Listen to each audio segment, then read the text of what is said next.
Assalamu alaikum wa rahmatullahi wa barakatuh. Bienvenue dans Hikayat Laila. Chaque soir, je vais vous raconter une petite histoire. Une histoire d'ici ou d'ailleurs, en arabe et en français. Fermez les yeux, laissez votre imagination s'envoler. L'histoire d'aujourd'hui s'intitule Le secret de Joha et l'âne au marché des surprises.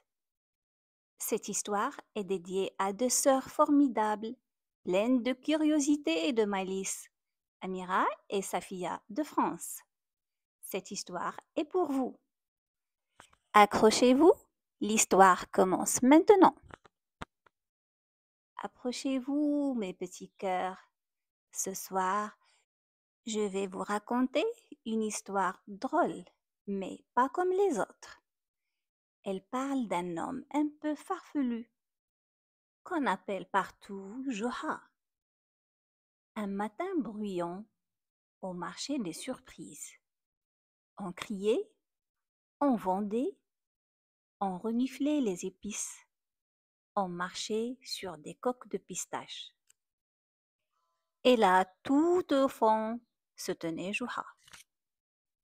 Il était debout sur une caisse, tenant la longe de son âne, et criait fièrement. Approchez, approchez, mesdames et messieurs. Voici l'âne le plus savant du monde. Il connaît les réponses à toutes les questions, même les plus difficiles, même celles que vous ne vous êtes jamais posées.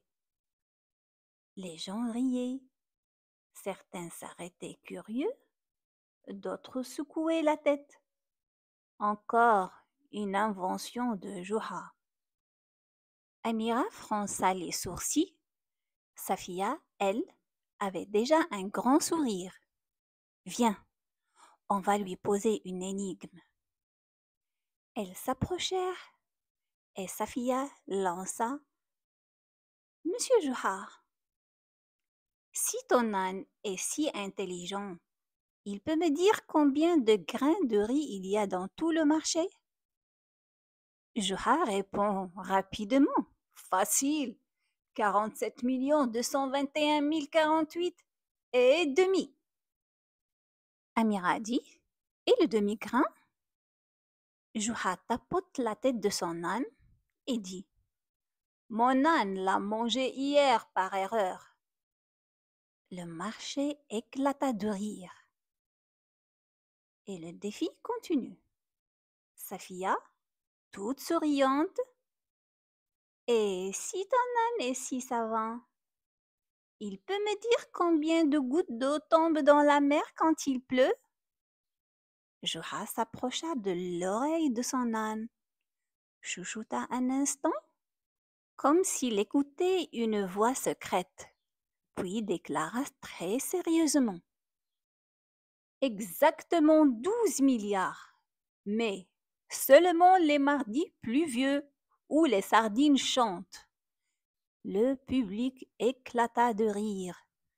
Même Amira se mordait les joues pour ne pas éclater. Et toi, qui écoutes cette histoire, dis-moi, est-ce que tu connais une question encore plus difficile? Demande à tes parents d'écrire ton prénom en commentaire et peut-être que toi aussi, tu seras le héros ou l'héroïne de la prochaine aventure de Joha. Alors, Amira décide de piéger Joha. Cette fois-ci, elle prit la parole et demanda: Monsieur Joha, si ton âne sait tout, alors il peut sûrement me dire ce que je suis en train de penser. Joha cligna des yeux. L'âne regardait des carottes. Joha fronça les sourcils puis déclara: Bien sûr qu'il le sait. Tu es en train de penser que je suis un génie. Safia, en chuchotant à sa sœur: T'étais en train de penser à une glace à la pistache, non? Exactement, répond Amira. Le public hurla de rire. Joha leva les bras au ciel. C'est la faute de l'âne.